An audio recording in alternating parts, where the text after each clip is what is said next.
For me, Ashebi remains one of the best things that happened to us.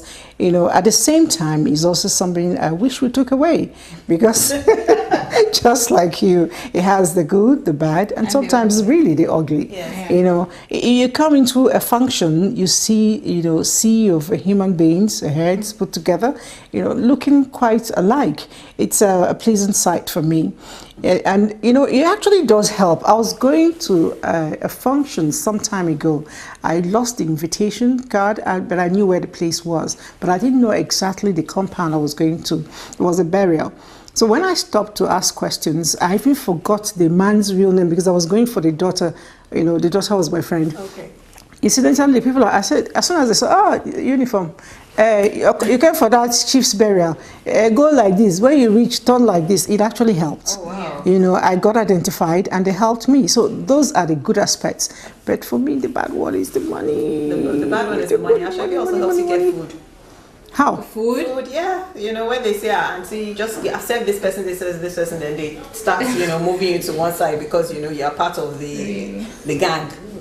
It makes organization easier, but like we said, it's the financial burden it puts on. No, but what if I walk into a ceremony and I don't belong to any of those? Or maybe the teller didn't finish on time and then I just decide to go. Well, you don't have the privilege of being served. Yeah. But that's bad. Yeah, that's bad. Maybe people now end up beating their chest and saying, no, but I didn't get souvenir. You feel some sort of sense of entitlement. Exactly. Where's my souvenir? After all, I bought a shoe. But do you blame them? Because sometimes the money you pay for a shoe, you're paying for your souvenir, the food, rice, the minerals and everything. Because you buy the Ashobi, you go to the tailors, you do your makeup, there you go again. Yes. So at the end of the day, how much are you spending for just an event? And you're just going to be there for like 2 hours, maybe 1 hour max, So they put a lot of financial burden and then, I have to admit, sometimes. Exactly, you have to go with your souvenir. I'm not going anywhere. Truth is, while we think of how to raise the money to buy their shebi, we should actually try to educate our friends when they're having functions. Because there's no point trying to showcase money. People have gone to steal.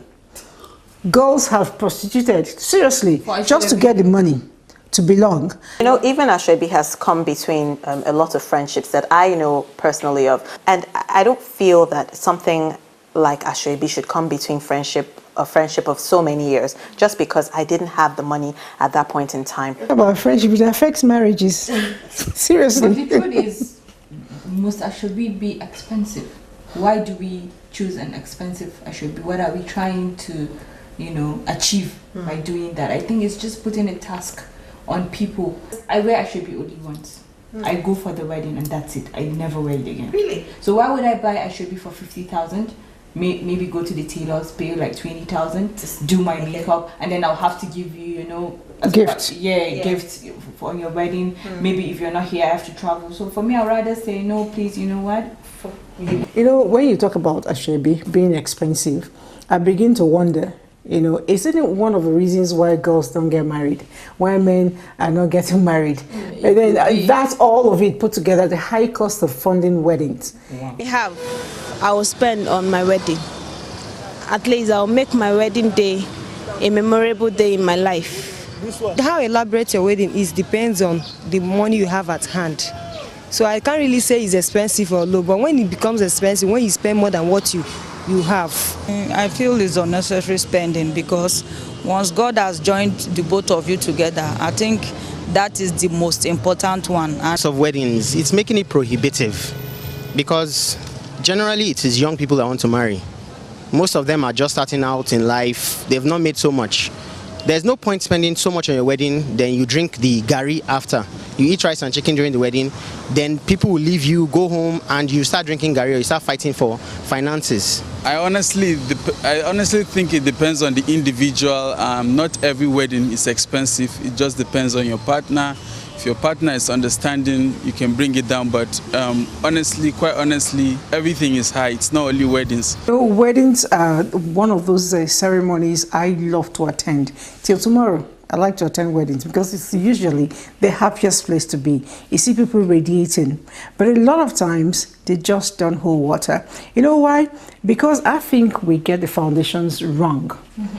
The kind of money we spend, the arrangement we make. Question is, if you spend all your money doing your wedding, maybe you're the girl who's forced the man to it, and at the end of the day, you go into that home, there's nothing to do. There's nothing to use for your family to take to start your life. What would you do? What would be your reaction? Would you call your husband a bad person? Who would you blame?